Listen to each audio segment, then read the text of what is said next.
Hello बच्चों, good morning all of you. My self name mister Neeraj Singh. ठीक है बेटा, तो मैं आप सभी लोगों का कैरियर ऑफ फिजिक्स में सभी बच्चों का बहुत बहुत स्वागत करता हूं। तो बेटा चलते अपन प्रीवियस लेक्चर में कहां चल रहे थे बेटा। कमेंट करें सब बच्चे, कमेंट करिएगा। तो कूलाम्स लॉ आपका कंप्लीट हो गया था, न्यूमेरिकल के बारे में बोला था, कुछ न्यूमेरिकल करेंगे। ओके बेटा, चलते हैं नेक्स्ट। हेलो एवरीवन, ठीक है बेटा चलते हैं। तो कूलाम का नियम चल रहा था, इसमें हम बोलते हैं बेटा अध्यारोपण का सिद्धांत। अध्यारोपण का अध्यारोपण का सिद्धांत।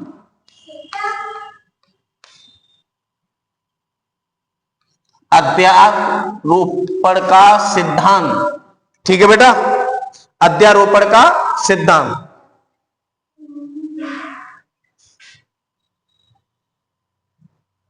ठीक है बेटा, अध्यारोपण का सिद्धांत। तो अध्यारोपण का सिद्धांत क्या होता है? आपका जैसे ये कोई आपका चार्ज है क्यू नॉट, ठीक है। तो इस बिंदु पर बहुत सारे आवेशों के कारण बल लग रहा है। जो कुल बल होगा उसको ये आपको अपन ने बोला बेटा Q1 आवेश, इसको हमने बोला Q2 आवेश, इसको बोला हमने Q3 आवेश, ये बोला हमने Q4 आवेश, एंड सो ऑन। ये आपका Qn आवेश, यानी Qn आवेश यानी Q0 आवेश पर बहुत सारे आवेशों के कारण Q0 आवेश पर लगने वाला बल हम कैलकुलेट करना चाहते हैं। तो बेटा देखो, ये Q1 आवेश के कारण इस पे बल पॉजिटिव को क्या करेगा? प्रतिकर्षण करेगा। तो हमने बोला ये F1 वेक्टर फोर्स लग रहा है, इस डिस्टेंस को बोल दिया R1। ओके, आगे देखो बेटा, ये फोर्स ये क्या है बेटा? R2। पॉजिटिव क्या करेगा? प्रतिकर्षित करेगा। ये क्या हो जाएगा? F2 vector. ये क्या होगा आपका? F3 वेक्टर, इसको बोलते हैं R3। ठीक है बेटा। नेक्स्ट बेटा Q4 है, तो इसके कारण फोर्स उधर लग रहा है F4 वेक्टर, इस डिस्टेंस को बोला R4। इसके कारण कोई फोर्स उधर लग रहा है, उसको हमने बोला Fn वेक्टर, इस डिस्टेंस को बोल दिया Rn। तो इस तरह जो बहुत सारे बल लग रहे हैं, इन सभी बलों के कारण जो परिणामी बल होगा Q0 अब बिंदु पर, ठीक है, या हम बोल सकते हैं Q0 आवेश पर, Q0 आवेश पर लगने वाला परिणामी बल। क्या बोला बेटा? परिणामी बल। तो Q0 आवेश पर लगने वाला परिणामी बल, तो बेटा यहां हम बोलेंगे F वेक्टर, या कोई F नेट फोर्स वेक्टर है।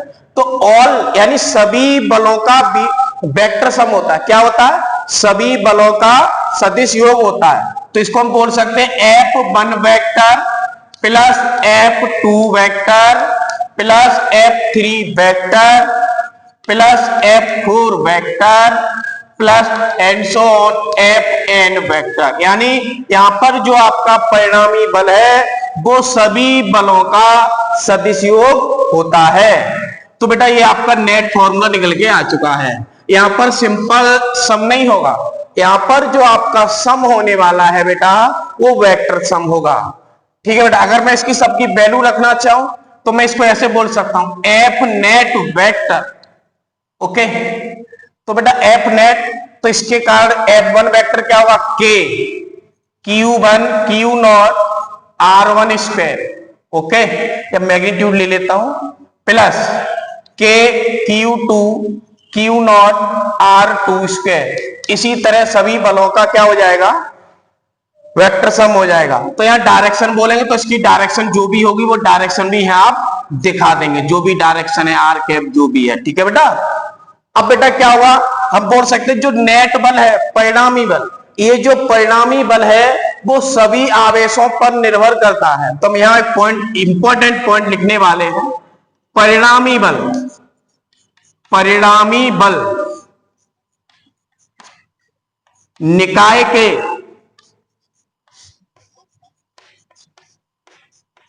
सभी आवेशों पर,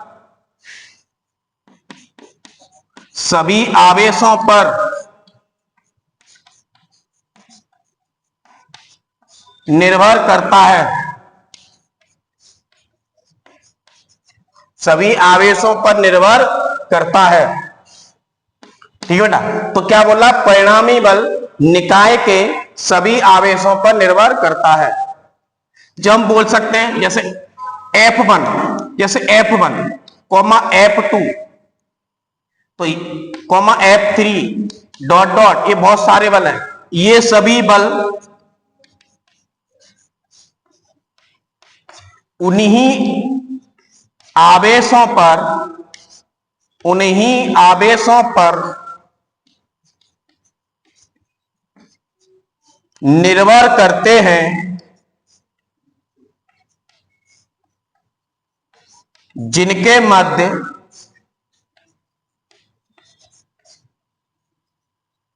यह बल लगता है। क्या मेरी बातें समझ में आई? तो बेटा यहां पर बातें समझ में आ रही हैं, यानी जो परिणामी बल है वो निकाय में जितने भी आवेश उपस्थित हैं वो सभी पर निर्भर कर जाएगा। अगर हम पर्सनल बल की बात करें, जैसे हमने यहां पर बोला कि F1 केवल और केवल Q1 और Q0 पर निर्भर करने वाला है। F2 की अगर मैं बोलता हूं बेटा तो Q2 और Q0 पर निर्भर करेगा, F3 Q3 और Q0 पर। यानी ये जो इंडिविजुअल बल है, पर्सनल बल है, उन्हीं आवेशों पर निर्भर करेंगे जिनके मध्य लग रहे हैं। लेकिन ये परिणामी बल है, इस निकाय के सभी आवेशों पर निर्भर करता है। ठीक है बेटा, तो ये आपको परिणामी बल बताया, ये आपको N फोर्सेस का आइडिया दिया है। अब मैं दो बलों के लिए लेके चलता हूं, ठीक है ना। जैसे दो बल है, आपका 11th क्लास में आपने अच्छे से पढ़ा होगा। ये आपका कोई भी F1 वेक्टर फोर्स है, ये आपका कोई भी F2 वेक्टर फोर्स है। ठीक है बेटा, तो इसका रिजल्टेंट, इसके पैरेलल यहां एक फोर्स वेक्टर अप्लाई करेंगे, इसके पैरेलल यहां पर एक फोर्स बना देंगे। ठीक है, तो ये F2 वेक्टर हो जाएगा, ये F1 वेक्टर हो जाएगा। तो रिजल्टेंट कहां मिलेगा बेटा, ये आपका होगा F नेट वेक्टर। ओके, ये दो सदिशों के, दो बलों के मध्य, यानी F1 व F2 के मध्य बनने वाला, लगने वाला जो बल है वो हमने F नेट बता दिया। ठीक है, परिणामी बल F नेट। ये परिणामी बल F1 के साथ सपोज किया अल्फा कोण बनाता है। तो इस वेक्टर को हम थोड़ा फॉरवर्ड आगे शिफ्ट करते हैं, यहां से परपेंडिकुलर ड्रॉ कर देंगे। ये अगर बेटा ये भी तो F2, ये F2 तो ये भी F2, ये थीटा तो ये भी थीटा। अब इसका कंपोनेंट ले देते हैं बेटा। ठीक है, तो इसका कंपोनेंट ये F2 है, तो क्या हुआ, F2 cos थीटा हो जाएगा, और ये क्या होगा, F2 sin थीटा हो जाएगा। OABCD। ठीक है बेटा, इसका नाम है। तो हम पूरा डायरेक्ट फॉर्मूला लिखते हैं, तो बेटा F नेट वेक्टर का सम ऑफ क्या हो जाना चाहिए, F1 vector plus F2 vector. ठीक है बेटा,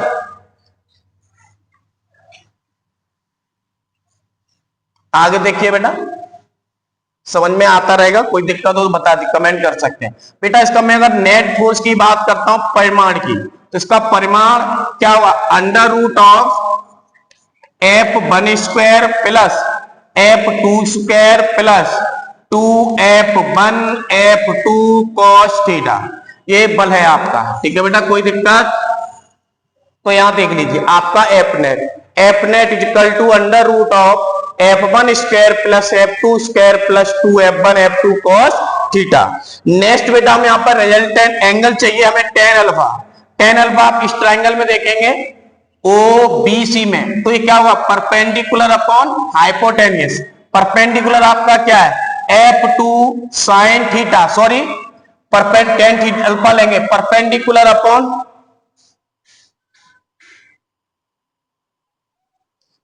ठीक है बेटा, सॉरी बेटा थोड़ा टेक्निकल प्रॉब्लम थी कुछ।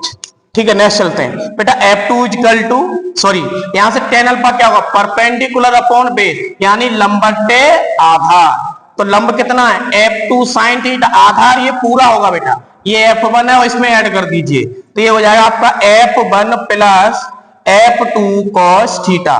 तो यहां से बेटा आप अपना रिजल्टेंट कितने एंगल पे काम कर रहा है उसको आप कैलकुलेट कर सकते हैं। तो नेक्स्ट हम केस बाय केस डिस्कशन करते हैं। केस फर्स्ट है बेटा, जब दो बल, क्या बोलेंगे, जब दो बल F1 व F2, क्या बोला बेटा, जब दो बल F1 व F2 एक दूसरे के समांतर कार्यरत हो। ओके बेटा, तो कार्यरत हो तो देखिए क्या है, जैसे F1 इधर एक्ट कर रहा है और F2 वेक्टर भी आपका इधर ही एक्ट कर रहा है। ओके, दोनों बल एक ही दिशा में अगर कार्यरत है तो आपका जो परिणामी बल है F नेट, वो क्या आने वाला है, F परिणामी लिखोगे या तो मॉड वेक्टर लिखा है तो मॉड में डालना कंपलसरी है, अदरवाइज ऐसे भी लिख सकते हैं, इसको ऐसे भी लिख सकते हैं, F1 वेक्टर का F नेट वेक्टर का mod equal to under root of F1 square plus F2 square plus 2F1 F2 cos theta. ठीक है बेटा, तो ये फॉर्मूला आपका आ जाएगा cos थीटा। अब बेटा यहां देखो दोनों बल F1 व F2, यानी F1 यहां देखिए बेटा, आपके F1 और F2 दोनों एक दूसरे के क्या है, समांतर कार्यरत कर रहे हैं। जब समांतर कार्य कर रहे हैं तो एंगल टेल के बीच में मापा जाता है, पुंछ और पुंछ, लेकिन दोनों ये कैसे है, समांतर। तो यहां पर एंगल क्या हो जाएगा बेटा आपका, यहां एंगल इस कंडीशन में थीटा 0 डिग्री है, तो cos थीटा 0 डिग्री है, तो यहां हम बोल सकते हैं under root of F1 square plus F2 square plus 2F1 F2 cos 0 under root of F1 square plus F2 square plus 2F1 F2। इसको बेटा क्या लिख सकते हैं, ये अंदर बन गया आपका F1 प्लस F2 का होल स्क्वायर। तो इस कंडीशन में आपका जो F नेट है वो क्या होगा, F1 प्लस F2। ये ध्यान रखिए बेटा, जब दो बल एक दूसरे के समांतर कार्यरत है तो सिंपल आपका फंडा ये है, दोनों सदिशों को सिंपल ऐड कर सकते हैं। क्या कर सकते हैं, दोनों सदिशों का सिंपल जोड़ कर सकते हैं बेटा। ठीक है ना, इसी में और कंडीशन लगा दी जाए, यदि F1 equal to F2 equal to F, बेटा ये दोनों बलों के अगर परिमाण समान हो जाए तो क्या होने वाला है, अगर दोनों बलों के परिमाण समान हो जाएंगे तो बेटा आपका क्या हुआ, F net equal to F1 plus F2 क्या होगा, F प्लस F क्या हो जाएगा, 2F। ठीक है बेटा, ये आपका कंडीशन पता होना चाहिए। अगर दो बल एक दूसरे के समांतर कार्यरत हैं और दोनों बल एक ही दिशा में कार्यरत हैं और दोनों का परिमाण समान है तो सिंपल उनका क्या हो जाएगा, सम अप हो जाएगा। केस सेकंड देखिए बेटा, इसी तरह मैं डिफरेंट केस को एक्सप्लेन करता रहूंगा। ये न्यूमेरिकल में आपकी स्पीड को अप करेंगे बेटा। सबसे अच्छी बात क्या है बेटा, ये जो कंसेप्ट है जो केस में लेके चल रहा हूं, आपकी स्पीड को बहुत ज्यादा अप कर देंगे। तो बेटा केस सेकंड क्या कहता है, केस सेकंड देखिए, केस सेकंड कहता है जब दो बल एक दूसरे से, क्या है बेटा, जब दो बल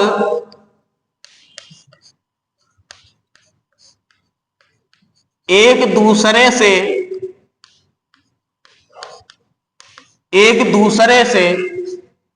60 डिग्री पर कार्यरत हो तो कितने डिग्री पर कार्यरत हो, 60 डिग्री पर कार्यरत हो तो बेटा देखिए नेक्स्ट,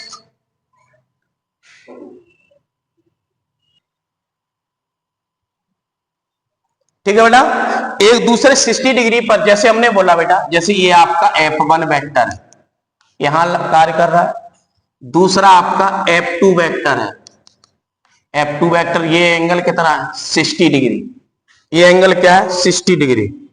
ठीक है बेटा, ये 60 डिग्री है। तो यहां हम बात करते हैं बेटा, देखो F नेट क्या होने वाला, F नेट मतलब under root of F1 square plus F2 square plus 2F1 F2 cos 60 degree, कितना है cos 60। तो यहां मैं बोल सकता हूं F net equal to under root of F1 square plus F2 square 2F1 F2 cos 60। cos 60 कितना होता है, cos 60 बेटा होता है 1/, बोलिए 1/2 हो जाएगा, 2 से 2 कैंसिल होगा, तो F net equal to under root of F1 square plus F2 square plus F1 F2। बेटा देखिएगा ये फॉर्मूला तभी लगेगा जब दोनों कैसे हों, ये फॉर्मूला तभी लगेगा जब दोनों बल अलग अलग होंगे और 60 डिग्री पर कार्यरत होंगे। तो यहां पर हम बोल सकते हैं बेटा, यहां से और कंडीशन लेता हूं, यदि कि F1 इक्वल टू क्या हो जाए, F2 हो जाए, F1 इक्वल टू क्या हो जाए बेटा, F2, और इसको मैं क्या बोल दूं कि F।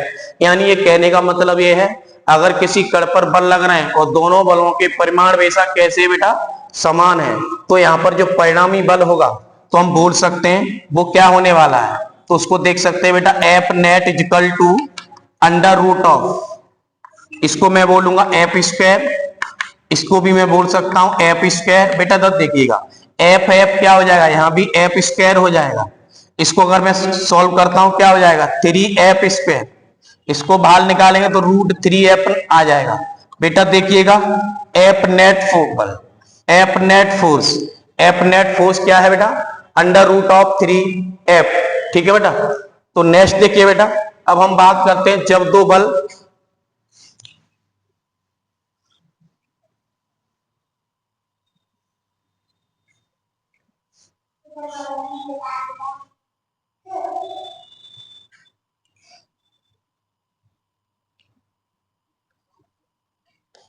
Case third, case third का मतलब थर्ड बेटा, ठीक है। तो अब यहां पर हम बोलेंगे जब दो बल,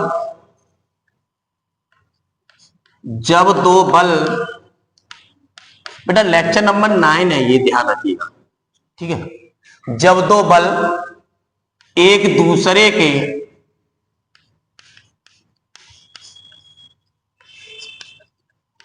लंबवत कार्यरत हो, तो देखो बेटा ये आपका है F1 वेक्टर, ये आपका है F2 वेक्टर, F1 वेक्टर और F2 वेक्टर,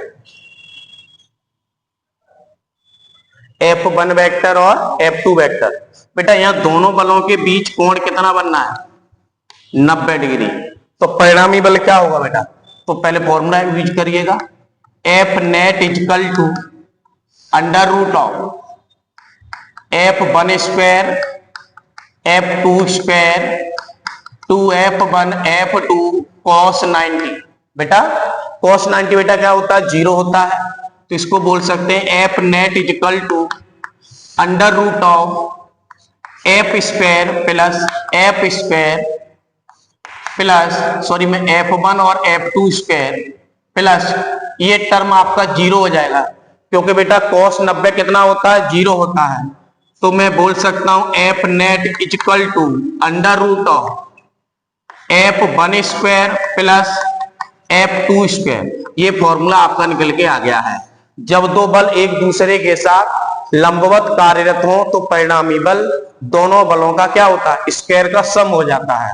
यहीं पे कंडीशन है यदि, यदि का मतलब कि F1 equal to F2 equal to F हो जाए, इस कंडीशन में बेटा F नेट क्या होने वाला है, देखिए बेटा इसको भी मैं क्या बोलूंगा F स्क्वायर, इसको भी क्या बोलूंगा मैं F स्क्वायर, दोनों का सम अप करिए क्या हो गया 2F स्क्वायर √2F। बेटा ध्यान से देखिएगा आपका F नेट क्या आ गया, आपके बात बहुत अच्छे समझ आनी चाहिए कि F नेट है अगर दो बल 90 डिग्री पर कार्यरत हो और दोनों का परिमाण आपस में कैसा है बेटा समान, तो परिणामी बल किसी एक बल का कितने गुना हो जाता है बेटा √2 गुना हो जाता है। कितने गुना हो जाता है बेटा √2 गुना हो जाता है। नेक्स्ट देखिए बेटा केस फोर्थ देखिएगा, ये बहुत सारे केस आपकी स्पीड को अप करने के लिए हैं, आप सुपर फास्ट हो जाएंगे। केस कौन सा बेटा? 4। अब हम कहते हैं जब दो बल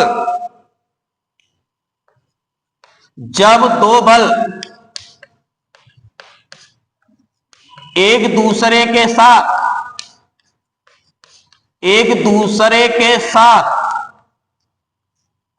120 डिग्री पर कार्यरत हों तो 120 डिग्री पर कार्यरत हो तो अच्छे से दिख रहा था, ठीक है बेटा। तो यहां पर हम बोल सकते हैं F1 ये वेक्टर है, ये आपका F2 वेक्टर है, ये एंगल कितना है? 120 डिग्री है, 120 डिग्री है। तो यहां पर क्या है? F1 इक्वल टू F2, ठीक है बेटा। F1 सॉरी, यहां पर जो परिणामी बल होगा आपका वो एक्चुअली यहां कहीं आएगा, तो मैं बोलता हूं F net equal to under root of F1 square plus F2 square plus 2F1 F2 cos 120 degree, F1 square plus F2 square plus 2F1 F2 cos 120 degree. तो यहां पर बेटा आपका F नेट फोर्स है या नेट बल है, वो क्या होने वाला है बेटा? F1 square plus F2 square 2F1 F2, बेटा cos 120 होता है -1/2, इस 2 से 2 कैंसिल हो जाएगा, आपको क्या मिलने वाला? देखिएगा बेटा, F1 square F2 square minus of F1 और F2। यहां से क्या पता चला? जब दो बल एक दूसरे से 120 डिग्री पर कार्यरत हो तो परिणामी बल ये हो जाएगा। इसमें भी मैं थोड़ा और सोचता हूं बेटा, यदि का मतलब अगर F1 और F2 दोनों बराबर हो तो परिणामी बल का सिचुएशन क्या होने वाला है बेटा? Under root of F square plus यहां माइनस F स्क्वायर हो जाएगा, F से F कैंसिल, तो क्या आ गया बेटा? F। तो बहुत प्यारा सा कंसेप्ट निकल के आ गया। जब दो बल एक दूसरे से 120 डिग्री कोण पर कार्यरत है और दोनों का परिमाण समान है तो परिणामी बल किसी एक बल के बराबर हो जाएगा बेटा। ये कंसेप्ट निकल के आ रहा है यहाँ पर। ये सारे कंसेप्ट बहुत ही आपके लिए यूजफुल है। नेक्स्ट देखते हैं बेटा, नेक्स्ट केस कौन सा है बेटा? केस आपका है 5th। तो देखिए बेटा, जब दो बल एक दूसरे के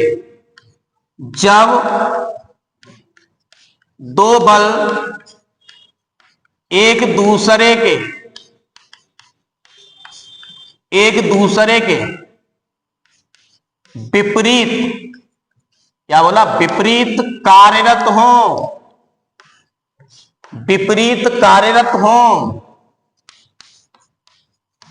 ठीक है बेटा।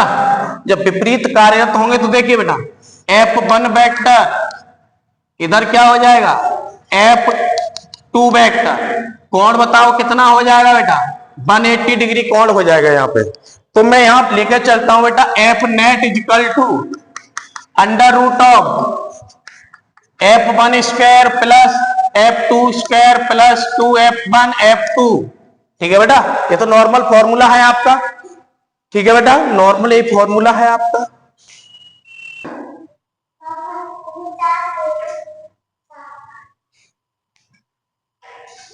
ठीक है बेटा, देखिएगा F1 square plus F2 square plus 2F1 F2 cos 180, ठीक है बेटा। तो यहां से F नेट क्या मिलने वाला है? Under root of F1 square plus F2 square plus 2F1 F2, इसकी वैल्यू क्या है बेटा? -1। इसको मैं F नेट इक्वल टू क्या बोल सकता हूं? Under root of F1 square plus F2 square minus 2F1 F2। बेटा देखिएगा, आप लोगों को समझ में आने लगा होगा ये क्या बन चुका है। ये बन गया F1 डिफरेंस ऑफ F2 का होल स्क्वायर। बेटा ऐसे भी लिख सकते हैं और इसको ऐसे भी लिख सकते हैं, F1 माइनस F2। अगर आप बड़ा ले रहे हैं किसको? F1 को ग्रेटर ले रहे हैं, तो यहां हम बोलते हैं ये रिलेशन निकल के आ रहा है, ठीक है बेटा। सॉरी, यहां पे इसको और खोल सकते हैं, थोड़ा और खोलिएगा। तो F नेट क्या बोल सकते हैं बेटा? इसको बोल सकते हैं F1 डिफरेंस ऑफ F2, और इसी को क्या बोल सकते हैं, mod of F1 minus of F2, ये मॉड लिख सकते हैं। ठीक है बेटा। अगर मैं इसको बोलता हूं यदि, यदि का मतलब F1 इजिकल टू क्या है F2, और ये क्या हो रहा है बेटा F, तो यहां से F नेट क्या होने वाला है, F नेट हो जाएगा F minus F equal to क्या हो जाएगा 0। तो बेटा आपके मुझे लग रहा बहुत अच्छे समझ में आ गया होगा।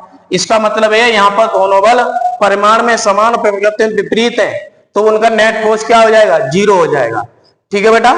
तो नेक्स्ट चलते, सारे केस मैंने आपको एक्सप्लेन कर दिए, एक बार से बहुत ब्रीफ में भी एक्सप्लेन कर देता हूं फिर से, तो सब बच्चे अच्छे समझिएगा। ठीक है बेटा।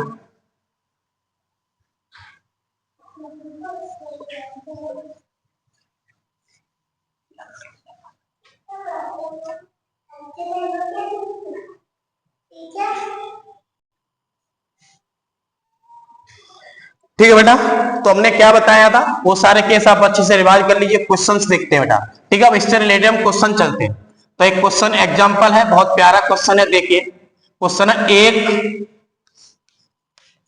समबाहु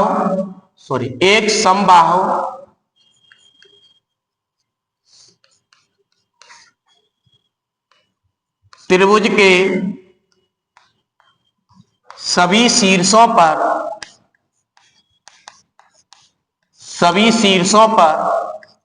Q, Q आवेश रखे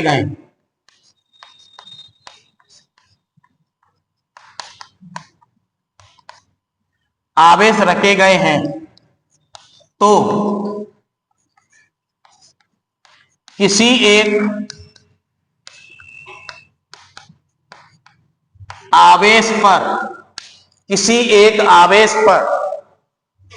एक आवेश पर परिणामी बल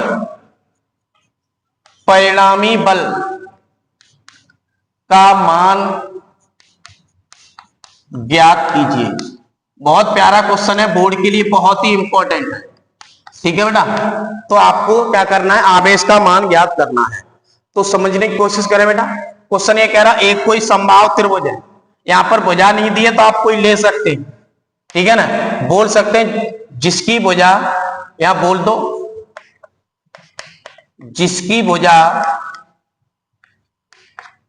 स्मॉल ए है। ओके, तो ऐसे हम बोल देते हैं जिसकी भुजा क्या है बेटा स्मॉल ए है। बहुत ही प्यारा क्वेश्चन है, समझने की कोशिश करिएगा। ठीक है बेटा। तो ये कह रहा है एक समबाहु त्रिभुज है, देखिए ऐसे। ठीक है, इसके सभी शीर्षों पर क्या आवेश रखे गए हैं, Q, Q, ये आवेश रखेगा इसके शीर्षों पर। इसकी प्रत्येक भुजा क्या दे रहा है स्मॉल ए, ये इसकी भुजा दे रहा है। अब कह रहा इसके किसी एक शीर्ष पर आपको क्या निकालना, परिणामी बल, किसी एक शीर्ष या किसी एक आवेश पर। तो मैं आप किसको सेलेक्ट, इसको कर लो, किसी पर निकालिए। इधर स्पेस में इसको सिलेक्ट करता हूं, किसको, इस वाले शीर्ष पर।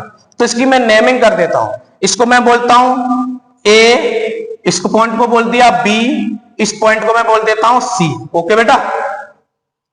अब बेटा देखिए ये Q है, ये Q, तो ये वाला इस पर किधर बल लगाएगा, इधर। फोर्स किस पर लगेगा, सी पर, किसके कारण, ए के कारण। ठीक है ना, किस पे लगेगा, सी पर, किसके कारण, ए के कारण। बल किस पर लगेगा बेटा, इस पर, किसके कारण लगेगा, एफ किस पे लग रहा है, सी पे, किसके कारण लग रहा है बेटा, बी के कारण। ये सारे बल आपको दिख गए होंगे बेटा। अब बेटा हमको देखना, ये समबाहु त्रिभुज है, इसने इस पर लगाया बल इधर, क्योंकि ये पॉजिटिव है, दोनों धनावेश है बेटा। जब देखिए ये धनावेश, इस पर प्रतिकर्षण बल होगा, तो ये वाला इस पर किधर बल लगाएगा, इधर लगाएगा। ये भी धनात्मक आवेश, ये भी धनावेश है, तो ये पॉजिटिव चार्ज इस पर किधर लगाएगा, इधर एक बल लगाएगा। ठीक है बेटा। अगर ये समबाहु त्रिभुज है तो प्यारे बच्चों देखिएगा ये एंगल कितना हो जाएगा, ये एंगल कितना होगा 60 डिग्री, और ये 60 डिग्री, तो ये भी क्या होगा बेटा 60 डिग्री। तो हमें परिणामी बल देखना। तो सबसे पहले हम बात करते हैं एफ सी ए वेक्टर का मैग्नीट्यूड। सी, ये क्या है बेटा एफ सी ए का मैग्नीट्यूड, तो क्या होगा के क्यू इंटू क्यू अपॉन क्या होगा ए स्क्वायर, के क्यू स्क्वायर अपॉन ए स्क्वायर। ध्यान रखिए बेटा, क्या हो जाएगा, एफ सी ए क्या हो जाएगा, के क्यू स्क्वायर अपॉन ए स्क्वायर। नेक्स्ट में बोलता हूं एफ सी बी वेक्टर का मैग्नीट्यूड, ऐसे लिखो, अगर ऐसे लिखना वेक्टर नहीं लगाना तो ऐसे लिख सकते हैं। तो इसका भी फॉर्मूला क्या हुआ बेटा, ये जो हमने लिखा है के इंटू क्यू, अब इसमें भी क्या होगा बेटा, फॉर्मूला क्या होता है, के आवेश क्या है, क्यू इंटू क्यू, तो क्या हो जाएगा क्यू इंटू क्यू अपॉन ए स्क्वायर। इसको क्या बोल सकते हैं, के क्यू स्क्वायर अपॉन ए स्क्वायर। ये बेटा आपका क्या आ गया, दोनों बल मिल गए। अब इसको मैं इधर दिखाता हूं, इधर आपका एक बल लग रहा है, इसको मैंने बोल दिया एफ सी ए वेक्टर। इधर एक बल लग रहा है, इसको अपन ने क्या बोल दिया, एफ सी बी वेक्टर। ये एंगल कितना है, 60 डिग्री। इनका रिजल्टेंट यहां कहीं आएगा बेटा एफ नेट। क्या आएगा बेटा, एफ नेट। अब एफ नेट क्या होने वाला वो समझिए सब बच्चे। तो F net is equal two F C A का स्क्वायर, एफ सी बी का square plus 2 F C A F C B और cos 60 डिग्री हो जाएगा बेटा। कितना हो जाएगा, cos 60 डिग्री।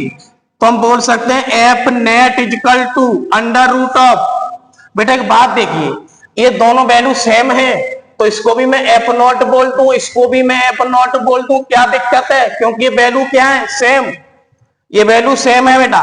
तो एफ सी ए की जगह मैं एफ नॉट स्क्वायर बोल सकता हूं, इसकी जगह भी मैं एफ नॉट स्क्वायर बोल सकता हूं। इसलिए बोल रहा हूं जिसे दोनों वैल्यू सेम यहीं पे लेके चल रहा है। यहाँ क्या हो जाएगा, 2 एफ नॉट स्क्वायर, cos 60 की वैल्यू बताइए बेटा क्या होती है, 1/2, 2 से 2 कैंसिल हो गया। तो यहां से एफ नेट क्या मिलने वाला है, अंडर रूट ऑफ, ये हो जाएगा 3 एफ नॉट स्क्वायर। इसको बाहर निकालेंगे तो √3 एफ नॉट। तो यहां से क्या हो जाएगा बेटा, √3 एफ नॉट की वैल्यू डालेंगे के क्यू स्क्वायर अपॉन ए स्क्वायर। तो यहां से एफ नेट देखें तो क्या हो जाएगा, √3 के क्यू स्क्वायर अपॉन ए स्क्वायर। बेटा देखिए बहुत ही प्यारा आंसर आ गया आपके सामने। इसी तरह सारी प्रॉब्लम्स हम करने वाले हैं। तो ये आपका फाइनल आंसर आ गया है, ये एफ नेट। ठीक है बेटा,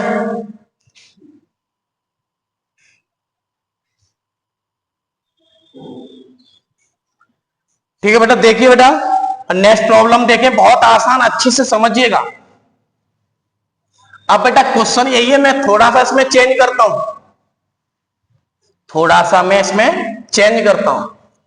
चेंज ये है कि एक समबाहु त्रिभुज Q और -Q। बेटा कैसा मैं चार्ज बोल रहा हूं, देखो इधर देख, तो मैं इसी में चेंज कर देता हूं, Q, -Q और +Q। ठीक है ना, ये आवेश रखे गए हैं। तो हमें किसी एक +Q आवेश पर, किसी एक, यहां से मैं सॉरी क्वेश्चन ही यहां चल, किसी एक, यहां से देखो, किसी एक +Q आवेश पर, किसी एक +Q आवेश पर आपको परिणामी बल ज्ञात करना है। तो बेटा देखिए ये आपका समबाहु त्रिभुज है, इस पे Q रखा, इस पे -Q रख दीजिए, यहां +Q रख दीजिएगा। ये स्मॉल a है, ये स्मॉल a है, ये स्मॉल a है। ठीक है, तो यहां पर क्या निकालना, हमें परिणामी बल निकालना है किसी एक +Q आवेश पर। तो बेटा देखो इधर, ये प्लस पर किधर बल लगाएगा, इधर। इसको नेमिंग बोल दूं A, B एंड C। ठीक है, ये प्लस वाला किस पे आप बल लगाएगा, इधर F C A वेक्टर। ठीक है बेटा, ये माइनस और प्लस में क्या होगा, आकर्षण। तो ये F C, देखो ये स्मॉल है, F C B वेक्टर, यही बल लगेगा। ये कोण कितना बनने वाला बेटा, 120 डिग्री। तो रिजल्टेंट यहां कहीं आएगा एफ नेट का। ठीक है, तो मैं बेटा यहां वैल्यू बोलता हूं, जैसे आपने बोला एफ सी ए मैग्नीट्यूड, तो क्या हुआ, सी ए मतलब ये वाला बल, इन दोनों के मध्य लगने वाला बल है, क्या हुआ, के क्यू स्क्वायर अपॉन ए स्क्वायर। तो एफ सी बी पर क्या लगेगा बल बेटा, एफ सी बी, ये प्लस और माइनस इन दोनों में आकर्षण है, लेकिन परिमाण क्या होगा भाई, होगा के क्यू स्क्वायर अपॉन ए स्क्वायर, ये कूलाम के नियम से लिखा जाता है। फॉर्मूला क्या होता है, K Q1 Q2 upon R square से। या Q1 Q2 की जब दोनों आवेश सेम है तो इसलिए Q स्क्वायर हो गया। दूरी क्या है बेटा, A। अब बेटा ये दोनों देखो, इसको समीकरण 1 बोल दो, इसको समीकरण 2 बोल दो। यहां बोल सकते हैं समीकरण 1 व 2 से, तो आप ही देख पाएंगे बेटा कि F2 से क्या है, FCA FCB ये सेम है और किसके इक्वल हो जाएगा, इसको मैं बोल देता हूं F0। अब बोलेंगे अतः बिंदु C पर लगने वाला परिणामी बल, परिणामी बल, तो बल लगने वाला परिणामी बल क्या है बेटा, आप देखेंगे F net is equal to under root of